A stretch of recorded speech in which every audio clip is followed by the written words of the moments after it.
there have been a number of times where I've watched my metrics slide and now I check in with how I'm feeling. Both put those two together and I'm like, I think I'm coming down with something, like trouble is brewing.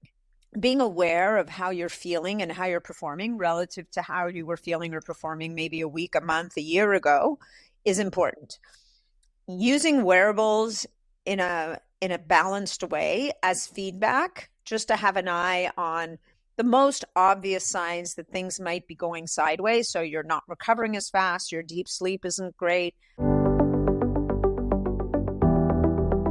Welcome to the Fountain of Vitality podcast. I'm your host, LaMont Leavitt. In a world overflowing with noise, confusion, and distraction, we're here to cut through the clutter and explore bold, unique paths to a longer, healthier, and more vibrant life. Through candid conversations with business leaders, wellness experts, industry pioneers, and innovators, we'll uncover insights to help you discover your own personalized, unique approach to thriving. Tune in, trust the compass of wisdom within, and find your fountain of vitality. Hello, my name is LaMont Leavitt, and welcome to the Fountain of Vitality podcast. We're thrilled to have with us today Nathalie Niddam, and she is the host of Longevity Podcast, and we're going to talk about how to take longevity to the next level.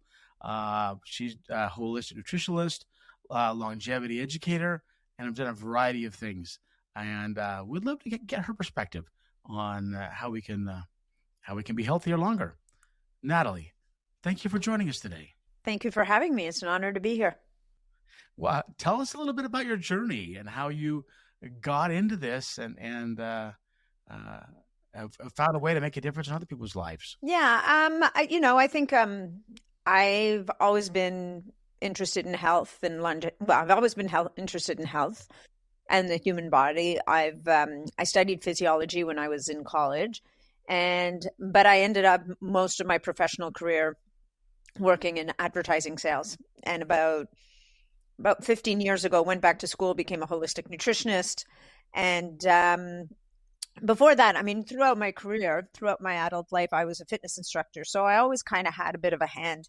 And I always maintained that kind of interest in health, and always believed that the body has an innate wisdom. And if we can stay out of the way and give it what it needs, we can heal, we can age well. And that's really only been reinforced over the last 15 years of formally being in the space. So I've studied all the things from epigenetics. I got very interested in peptides about 6-7 years ago. And that space, of course, has blown up over the last couple of years. And it's become very complicated and it's very controversial. So, that's kind of a very compressed. I started the podcast about 6 years ago, just out of curiosity, probably like you, how do I get people to talk to me about this stuff? Because we're just fascinated with it. Well, tell me how you manage, because we all have to deal with this, all of the marketing and fluff and hype that's out there saying, here, you do these ABC things, all of a sudden you're going to be all better. How do you manage that? Because we all have a different journey to healthy.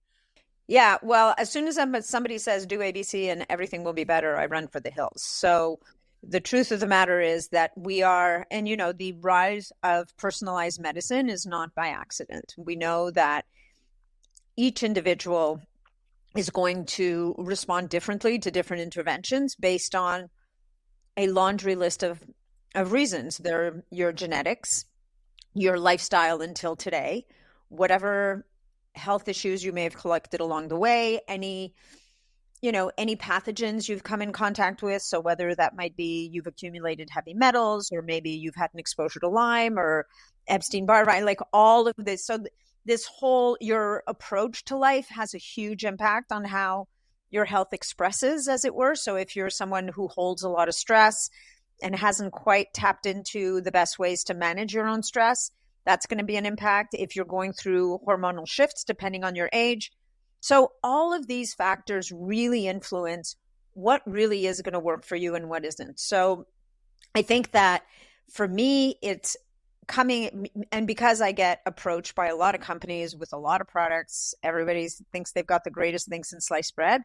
It comes down to asking a lot of questions. And then, as you know, it then comes down to helping our audiences to frame these things within the context of who they are, what they need, and what's going to be relevant to them right now. Everything sounds great, but everything's not for everybody right now. And everybody needs different things at different times, you know. I found that if you listen to your body, it'll start to tell you when things are a little bit off and go down, whether it's the foods you're eating or the nature of your exercise or whatever. Yeah. How do you listen to your body to know? Yeah, okay. I think there's a couple of layers to that. For sure, being in being aware of how you're feeling and how you're performing relative to how you were feeling or performing maybe a week, a month, a year ago is important. Using wearables in a balanced way as feedback, just to have an eye on the most obvious signs that things might be going sideways. So you're not recovering as fast, your deep sleep isn't great, your heart rate variability starts to trend downward. So we're not looking at absolute numbers, we're looking at trends. And then your blood work, the beauty of blood work is that, I'll give you an example. Like right now, my thyroid antibodies are very high. And my thyroid numbers are actually quite okay. So if I wasn't looking at my labs, there's reasons for them being high. I had a health event earlier in the year that put me at higher risk. So I've been watching for it. But if I wasn't watching my blood work, what would happen is that over time, those antibodies might start to compromise my thyroid's ability to function properly. And next thing you know, I'd be losing my hair. I'd start to feel really cold. I might not feel like I'm able to maintain my weight properly. Well, now by then I've fallen off the cliff, right? So I have the luxury of looking at my biomarkers to say, before anything really shows up, before I'm really even aware that something is happening under the surface, I have the luxury of saying, okay, what can I do about this now before it starts to show up?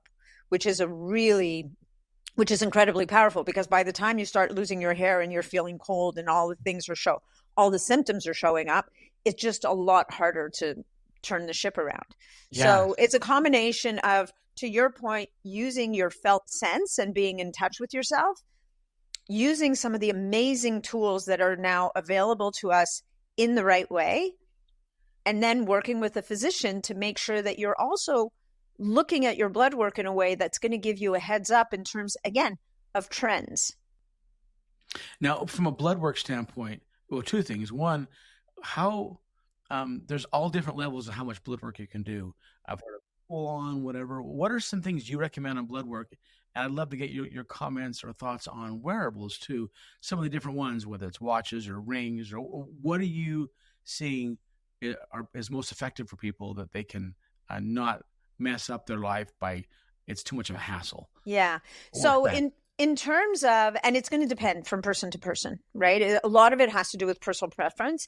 But in terms of blood work, I'm not a doctor. So just to establish that, I just want to make sure that people are aware of that.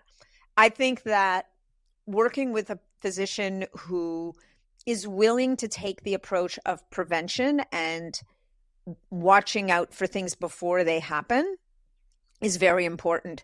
And so doing like one good set of deep labs once a year, that's going to give you a really broad look on what's happening. So that means you're doing an advanced lipid panel. You're not only looking at HDL, LDL, triglycerides, and total cholesterol. You're going to get into the details on the LDL. And I should preface this by saying, like, part of it is age dependent as well, right? I mean, I'm over 60, so I'm going to look pretty deeply at my health under the hood, because I want to see things coming before they show up. Right? So I'm going to do an advanced lipid panel. In this case, I did an advanced thyroid panel because I knew that there was a chance that things might be going sideways for me.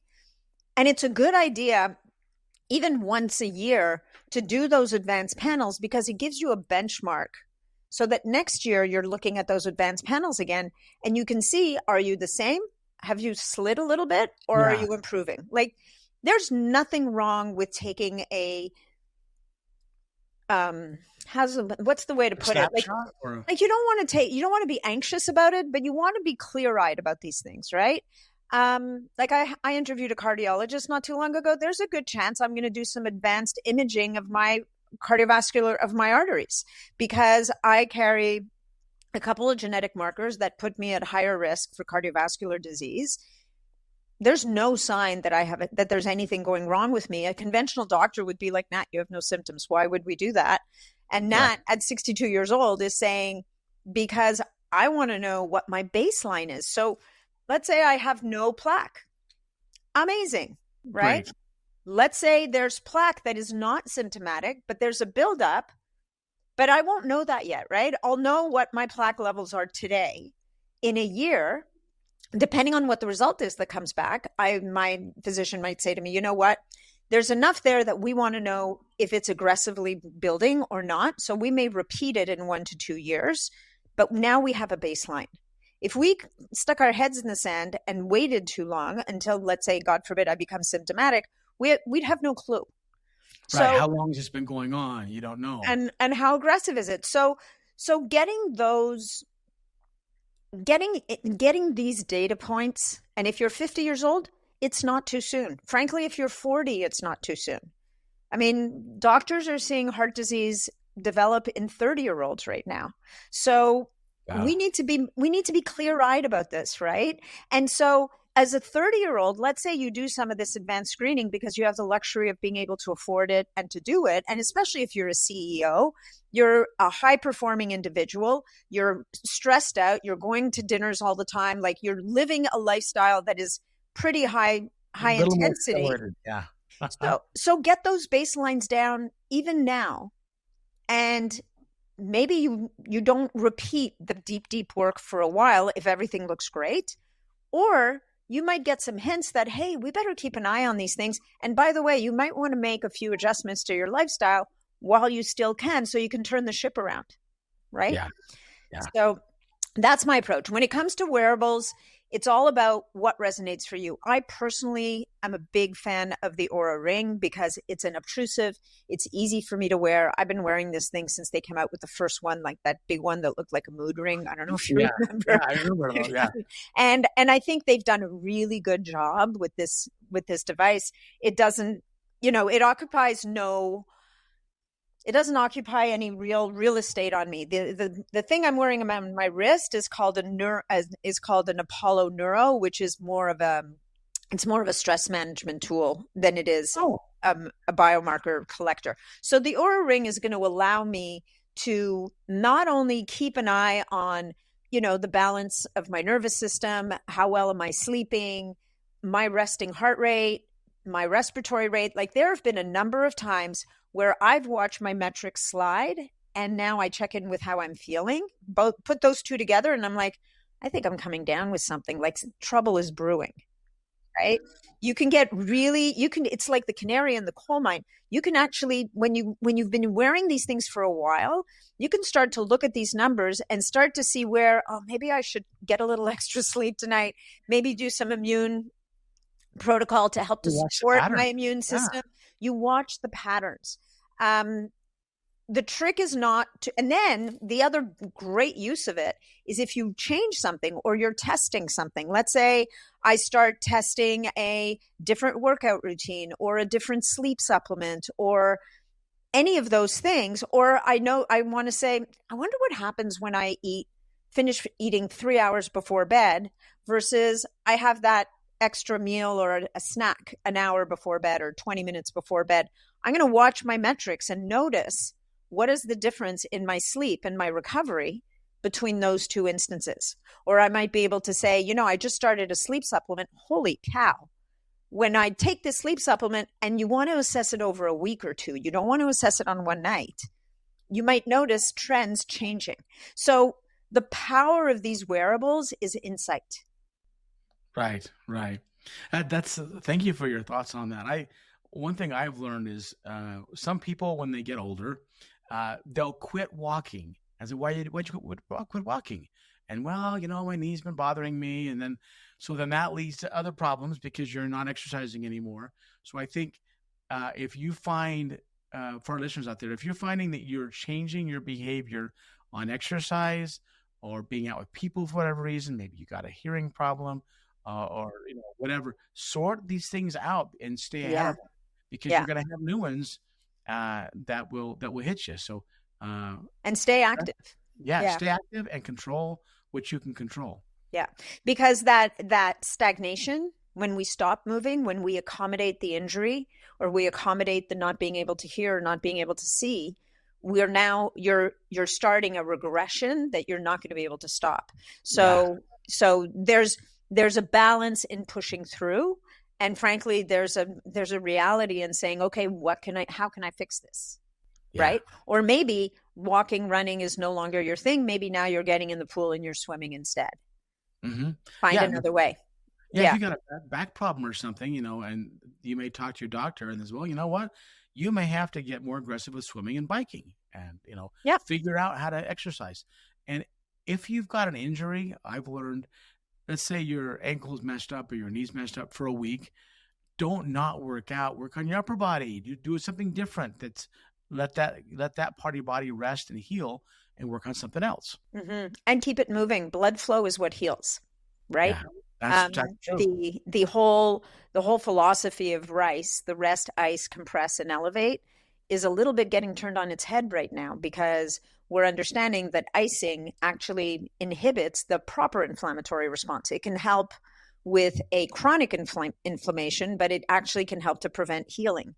The stopping moving, yes, your body does want you to stop using it the way you normally would, because it's protecting it. But at the same time, you want to keep moving through range of motion as appropriate, as your physician will allow, or chiropractor or physiotherapist, because that movement is what keeps the juices flowing, as it were. It keeps blood coming to the area, and that's how you're going to heal. You keep it immobile for too long, things start to atrophy, things freeze, you don't really heal, things start to go sideways. So you want to find a balance between keeping things moving and allowing the body to heal at the same time. Yeah, makes sense. And what you kind of talked to earlier, how important it is to have not just a doctor, but the right doctor that will go with you on your journey of improving your health and being proactive and looking at those things. Yeah. I think that rather than just, cut and be done and take out whatever's ailing you. And the 10-minute visit, I think, is a thing of the past. So I think, I mean, for people who have the luxury of being able to afford it, look, I'm not being dismissive at all of people who are, but there are an increasing number of options available to us. And we really need to, again, educate ourselves. Like for women in their, when you're starting to get into your 40s, your hormones are starting to shift. Yeah. You're going to start to feel a difference. And for women who are professional women, this is a massive problem, right? Like your kids are finally old enough to be taking themselves to school, making their own lunch, doing their thing. Your career now, you're at that point in your career where you're taking off, and all of a sudden you get slammed with these hormone changes that are setting you back on your heels. Get yourself a doctor who's going to help you to manage those hormones so that it doesn't compromise your performance and your ability to feel like yourself. Yeah, good, great advice. I'd love your thoughts on just technology. Just in the last 5-10 years, all the wearables, be more proactive. What are some things you see maybe coming down the pike in the next 1 to 5, maybe even 10 years? You should come to my house. My poor suffering husband. He's like, where are we putting all this stuff? So we have a lot of it here. There's some really interesting technology coming out. If you want to know about the things I use, if you're willing to share, I'd love to hear. What you're seeing works or kind of works. And the things that stick with me are the things that work, right? So I use a vibration plate called the Power Plate, for example. The power plate is a vibration plate. It is really beneficial for lymphatic drainage. It's a very efficient tool for, you can do exercises on a vibration plate, and you will get way more benefit out of that 9 minutes than you would out of a 20-minute or 30-minute doing the exact same exercise on the floor. Oh, I think it's kind of a floor thing. You stand on it, right? Yeah, you stand on it. So the trick is you've got the $300, $400 version on Amazon you can buy. Very often those plates are underpowered and they're not working through the right planes of motion. You want something that's vibrating in 3D. And so imagine that it's challenging all of the stabilizer muscles in your body as you're doing a squat or a push-up. So that's the power plate. I have a Carol bike in the basement. So for someone who's very busy, and we know also that this steady state, an hour and a half of these long steady state workouts, generally you might want to do one of those a week, but to do that all the time, A, people don't have time, so they don't do it. And B, it's not really that beneficial for you. Carol has taken AI, built it into a bike, and has taken your workout down to as little as 5 minutes, but you can do a 10-minute workout on that bike, of which 2 20-second sprints. And they have shown that over 8 weeks, people who do this workout 3 times a week have improved blood pressure, improved insulin sensitivity. They often, if they have weight to lose, they might lose a few pounds. In general, they just get healthier and their VO2 max improves. Wow. And it's called Carol. How do you spell that? Carol, Carol bike. Oh, Carol. Okay. I've got a hydrogen inhaling machine. So now we're going to get into some of the weirder stuff. Like, I mean, that's okay. People want to hear the condition they're trying to figure out and want to see what's available out there. Yeah. Molecular hydrogen is an up and coming area of interest. Molecular hydrogen, for those of you who have any kind of a chemistry background, you know that it is the smallest element on the periodic table. It's the tiniest little molecule. It's also, I don't know, I think carbon is the most common, but hydrogen is a big player in our health. Hydrogen's electron donor, but it's a selective antioxidant. So it goes after the most damaging oxidative molecules. And so by inhaling hydrogen every day for a period of time, you can help to manage the oxidative stress in your body. And okay. Right? Now there's also you can buy a bottle that generates hydrogen water. There are open cup tablets that you dissolve in water that you can drink the hydrogen water. All of these things are very beneficial for managing inflammation. They've found also for people who have any kind of TBI, for cognitive issues, it can be very helpful because, of course, inflammation in the brain is a massive issue. And that hydrogen, because it's so tiny, can get pretty much anywhere in the body. Lately, I've been working with a machine that produces carbon dioxide, inhaling carbon dioxide. Now, people are going to sit there going, are you insane? Why would you do that? So not carbon monoxide, carbon dioxide. Right. Most people may not realize that carbon dioxide, when you exhale, you're exhaling a mix of oxygen and carbon dioxide. The role that carbon dioxide plays in the body, which is really interesting, is it helps your hemoglobin, so your red blood cells, to release oxygen into the tissues. So when we don't have enough carbon dioxide, we may have enough oxygen in that hemoglobin, but we're not releasing it out into the tissues. Okay. So there's a really interesting body of work happening in that space. I just had this guy on my podcast. The podcast isn't out yet, but he has a carbon dioxide inhaling machine. There's a carbon dioxide suit, which is hilarious. Like, you're sitting there in a full suit, puffed up with carbon dioxide. You're basically like the Marshmallow Man. Yeah. And then he's got the carbon dioxide sauna. Now, I can tell you that I know people with skin issues who use these carbon dioxide suits and or saunas and have had shocking results. Really? With skin issues. And it's your skin is your largest organ of absorption. Right. It comes across the skin. It infuses you systemically. Really good for inflammation, really good for all kinds of stuff. So, I could keep going. I've got my KAATSU bands, which are cyclical blood flow restriction bands. As a matter of fact, I think I brought them upstairs. Here, they look like this. We'll check them out here. This is a KAATSU band. I would put it around my arm. It would compress for 30 seconds, release for 5, compress. So what KAATSU has shown is that this helps your body to build muscle because by the compression and release cycles, sends a message to the brain that there's restriction of oxygenated blood to the muscles. So the brain releases growth factors, testosterone, healing. It's really great if you have injuries. It's great for working out. It's good for people with blood pressure issues. Again, it's great for the brain also because what it does is it helps to improve the microvasculature, so the delivery of blood and nutrients to the tissues, which means that for the brain, that is one of the things that starts to decline as we age. This is wildly helpful. You've got bands for the arms and the legs. Honestly, I could keep going. Okay, so let's just talk about, let's say someone wants to look into all these kind of things you've talked about on longevity on your podcast. What, is there a website that they might go and look at some of these? Or because a lot of times you have a whole bunch of knockoffs of what is what you really need. And so how to distinguish between the knockoff, clone, which really isn't doing it quite right. No, 100%. So in the blood flow restriction bands, for example, you do have traditional BFR bands that are 1/10 the price of these things. What they are is essentially a modified tourniquet.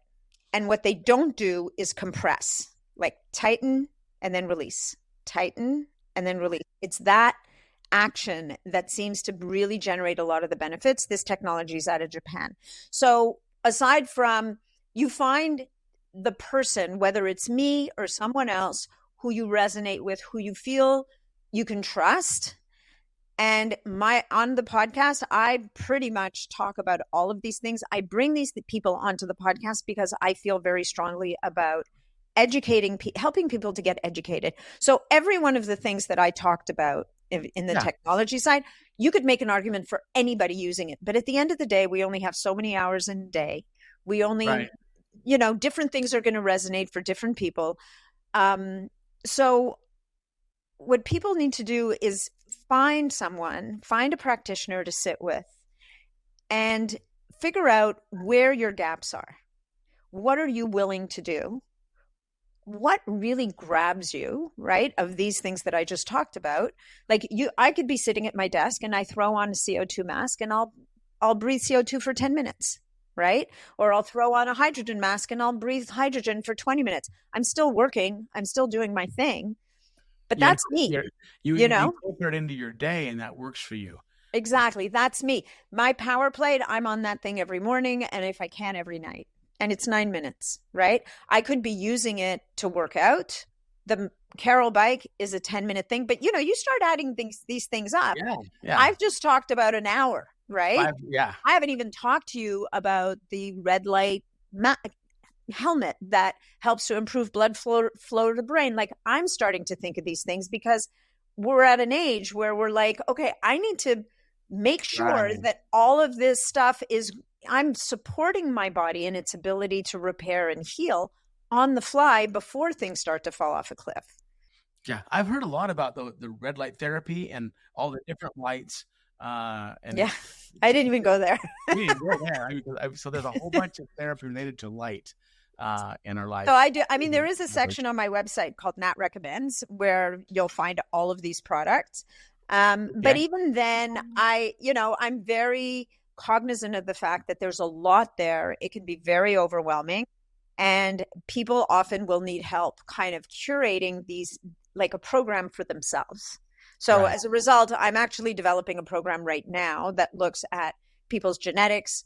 The test that I use, which is only really available to practitioners, we overlay blood work onto it. And then we're able to start customizing people's kind of lifestyle and nutrition recommendations based on not just what the genetics say, because the genetics are really predictive. They don't really tell you what's happening in your body right now.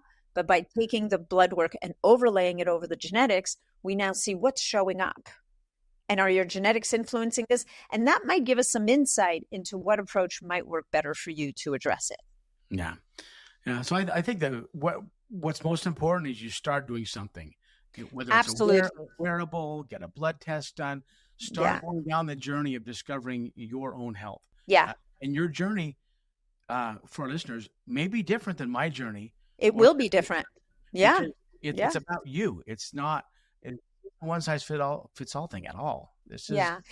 And as you said, and this is very important for people to understand, don't think you have to start at point J. You got to yeah, start, where are you, right? Are you a person who goes out for a walk every day? That's amazing. So you can check off that box. Are you a person who already knows, you know what, if I eat too late, my sleep is crap? Check off that box. Check off all the boxes and see where that takes you. And that takes you to, okay, what's the next thing I can do? Don't yeah, think you have to do it all. yeah, yeah. And what What, matters is starting yeah, with the yeah. change. And starting with the foundations, right? So addressing sleep, addressing how you manage your stress, eating a whole foods diet. I don't really care what diet you eat as long as it's whole foods and it's not coming out of a box or a bag. Yeah, Eating, moving your body, not just those big workouts, but also moving. Both of us are recording this standing instead of sitting, that's true. right? I've figured out that I don't like walking on a treadmill while I record because it's noisy and it's really distracting to my listeners. But I will stand a lot of the times when I'm recording a podcast, just so I'm not sitting all the time. Yeah, I'm actually more comfortable standing, talking to someone. I don't hunch down as much, and I feel the same way. And somehow my brain works better. mine does too. Mine does too. Anyway, but you feel like sometimes if you stand for 4 or 5 hours, you kind of shift from side to side. You feel a little better by the end of the day. You totally do. I also have a kettlebell here on the floor, so I'll put one foot up on the kettlebell, then I'll put the other foot up on the kettlebell. Like, you want to change your position, right? That's true. Yeah. Yeah. So you want to kind of lift one leg, lift the other leg. Sometimes I'll pick get up one of those. That makes sense. Yeah. I'll pick up the kettlebell and I'll do those round the world things around my lower body and then go around the other way. And, you just, right. it's in, and Dr. Rhonda Patrick talks about this a lot. She talks about exercise snacks. And when all it comes down to is finding little ways to bring movement into your day. And so that could mean, if you have an office job, that could mean maybe you walk up a couple of flights of stairs instead of taking the elevator. If you're on the 20th floor of a high-rise building, that might not be practical, but you could maybe walk up 3 or 4 flights of stairs and then take the elevator, assuming you don't get locked in the stairwell. But, get all up to 17, then go up the last 3. So those little things actually really do add up in a meaningful way over the course of time. Yeah. In addition to making time for a workout, lift heavy weights once to twice a week, get some cardio in, get some stretching and mobility in, like little, and one thing at a time, guys. Yeah. Right. Again, I don't want to overwhelm you because probably by now people are sitting there going, she's insane. Like start with one thing, the one thing that is your, oh God, I can't sleep, worth shit. So make that your project. Yeah. How can I fix my sleep? And yeah. Yeah, that's true. Start with your pain points. Yeah. Start with the thing that is the thing that's off. That's holding you back the most. Yeah. And the rest will follow. Because you'll notice that to sleep better, you got to eat better. And if you move more, you might find that you sleep more. So yeah. And it's amazing how just taking off, 10 pounds at any given time can, I was carrying that around every day. Yeah. Why? Yeah. Well, I had a client once who was a leader of a fairly large company, and we got him eating whole foods and moving. But the one thing that he did that changed everything for him is he implemented once a week a 24-hour fast. He stopped eating Sunday night at dinner and didn't eat his next meal until the next day at dinner, Monday night. In between, he drank black coffee, he drank tea, he drank water. Like, he stayed hydrated, but he didn't eat any food until that night. After, I think it took, I want to say it was maybe a month, he had lost weight. He was sleeping better. His cholesterol was normalizing. His blood pressure was getting better. Like, it was remarkable, all of the shifts that happened in his body from doing that one thing. Fasting is a real thing. I have talked to a lot of different people that have done water fasts or different things, and you may be able to fix things by a good scheduled regular fast that you really can't pinpoint. And that's a real good starting point. And we got to push past the hunger, and then it kind of stabilizes. Yeah, to frame it for the audience, what fasting does is it gives your body the opportunity to look inward and fix itself. And that is the power of fasting. But the caveat is some people find it very hard. So for some people, it might be that you can only hold out until noon the next day. Don't beat yourself up. That's your fast for now. Next week, maybe you'll hold out till 1 or 2. It doesn't matter. Give yourself grace. But the trap I see people falling into with fasting is they do it too much. They become addicted to fasting. So they intermittent fast 7 days a week. They never eat until 12 or 1 o'clock in the afternoon. That might work for some people some of the time, but for most of us, the thing that's going to work the best is variation. So you eat breakfast on some days, you might delay your first meal on other days. You kind of mix it up. And the body responds much better to a variety of things than it does to chronically doing the same thing over and over again. Really? It doesn't like the pattern. It likes a mix. Well, there's a danger with overdoing the fasting where now all of a sudden you're not getting what you need anymore. Or if your cortisol is very high in the morning, it becomes yet another stressor and it's not serving you. For women, we know that typically women do better if they start the day with protein. And I think the studies even include men. The best time of day to fast, which is the time of day that's the hardest because socially it doesn't work for us, is to skip dinner. Mm-hmm. Right? Mm-hmm. To have your dinner around 4 o'clock, 4 o'clock, and then not eat till the next day.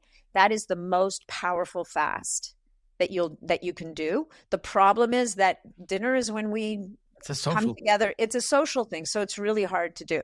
Yeah. So best is a good breakfast, good lunch, then go super light on dinner, maybe a protein shake or something.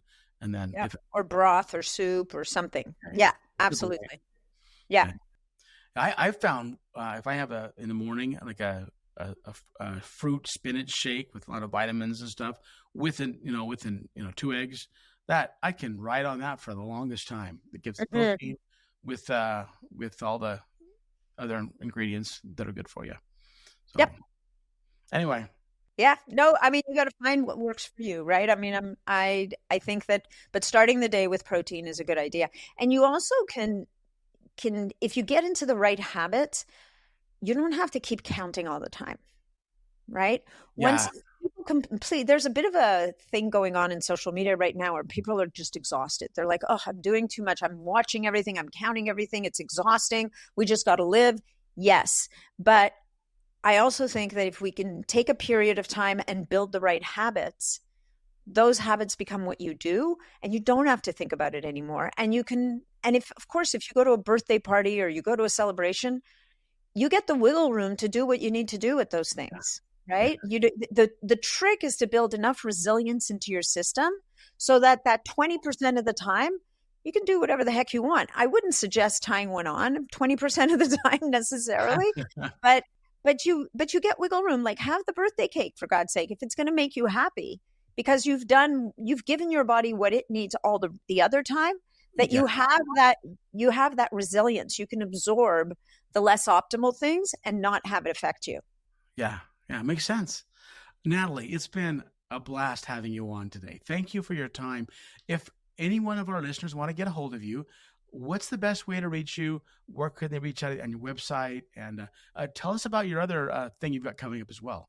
Yeah, so if this comes out around August 15th is the launch of an online summit that I've hosted called the Bioregulator and Peptide Summit, which is like a whole other area we didn't even touch on today. Yeah. If people are interested in what these peptides are and what the big fuss is about, I interviewed 30 doctors and experts, and it's free. So you can go to drtalks.com/summits//nat. You'll get free access. There's lots of cool downloadable resources you can get there. You can go to my website, natniddam.com. Sign up for the newsletter. I get a lot of really good feedback from the newsletter. I try to give people we do 2 to 3 a week, but we talk about each podcast episode. So if 2 podcasts a week is too much for you to consume, you at least get a sense of what we're talking about, and that'll help you to understand which ones you want to listen to. And then I have a membership community, which you can find out about on the website as well. And there I do live Q&As in there. It's a really great group of people. There's practitioners, really great place to come together. And that's where, if I launch my program, that's where I'm going to launch it first. So if anybody's interested in that, they should check it out. Yeah, and you're the host of a longevity podcast. Oh, yeah. And I'm the host of the Longevity with Nathalie Niddam, yes. Oh, and on Instagram at Nathalie Niddam. Great. Thank you so much for your time today. And good luck to you, and stay healthy and live long. And same to you. Thanks so much. It was a pleasure to meet you. You too. Take care.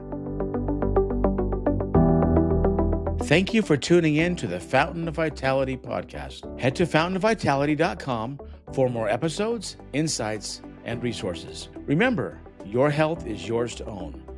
Take charge, focus on what you can control, and keep exploring what works for you. Always be your best self, lift others, and trust the compass of wisdom. Until next time, stay vibrant and take care.